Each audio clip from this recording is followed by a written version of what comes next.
जय श्री राधे। मैं गीता रानी, मेरे YouTube चैनल धार्मिक सोच में आपका स्वागत है।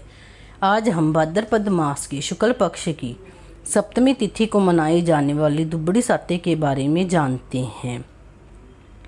इसमें मोठ बाजरे का बायना निकालकर सासू माँ को पाएँ लगकर दे देवें। फिर कहानी सुनकर ठंडा भोजन खाना चाहिए। यदि किसी की पुत्री का विवाह हुआ हो तो उस वर्ष उसका व्युज्मन कराना चाहिए। उज्मन में एक साड़ी ब्लाउज रखकर तथा 1 रुपया रखकर सासू जी के पैर छूकर दे देवें। इसकी कथा इस प्रकार है। एक साहूकार के 7 बेटे थे। जब वे अपने किसी बेटे की शादी करता तो बेटा मर जाता।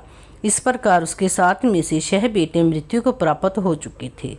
एक दिन छोटे बेटे के विवाह की बात चली। शादी पक्की हो गई।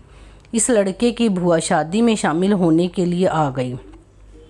रास्ते में उसे एक बुढ़िया मिली। बुढ़िया ने उससे पूछा, तुम कहाँ जा रही हो? तो बुआ ने बताया कि अपने भतीजे के विवाह में जा रही हूँ, परंतु मेरे 6 भतीजे विवाह होते ही मर गए थे। यह 7वां है। यह सुनकर बुढ़िया बोली, वह तो घर से निकलते ही मर जाएगा। अगर बच गया तो रास्ते में एक पेड़ के नीचे दबकर मर जाएगा। अगर वहाँ से भी बच गया तो ससुराल में दरवाज़ा गिरने से दबकर मर जाएगा।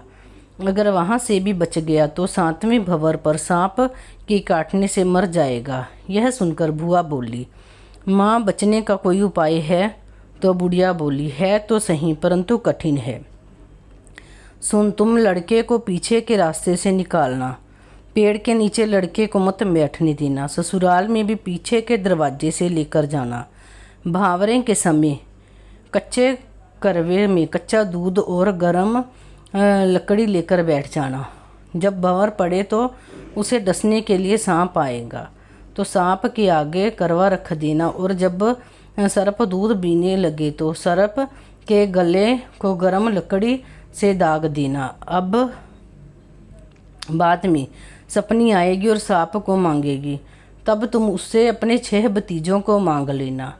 वह उन्हें जीवित कर देगी। इस बात को किसी को बताना नहीं तो तुम और वह सुनने वाला दोनों मर जाओगे।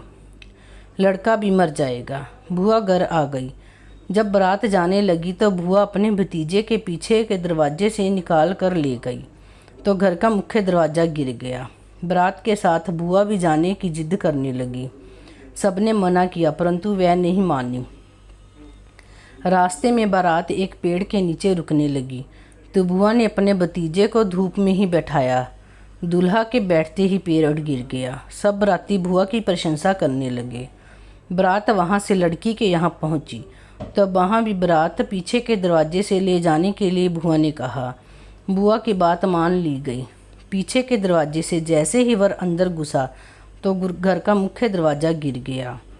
जब भांवरे पड़ने लगी तो बुआ ने एक कच्चे करवे में कच्चा दूध मंगवाया और भट्टी में से एक गर्म लकड़ी मांगकर अपने पास रख ली। जब 7वीं भंवर पड़ने लगी तो सर्प आया। बुआ ने दूध से भरा करवा सांप के आगे कर दिया। जब सर्प दूध पीने लगा तो बुआ ने सर्प के गले में जली हुई लकड़ी से दाग दिया। बाद में सापिन आकर अपने सर्प को मांगने लगी तो बुआ ने कहा, पहले मेरे 6 भतीजों को लाओ, तब तुम्हें सांप मिलेगा। सापिन ने उसके 6 भतीजे जीवित कर दिए और सांप को लेकर चली गई। यह देखकर सब बराती बुआ की प्रशंसा करने लगे। बारात के घर वापस आने पर बुआ ने सप्तमी के दिन दुबड़ी की पूजा की। इसी कारण इसको दुबड़ी साते कहते हैं।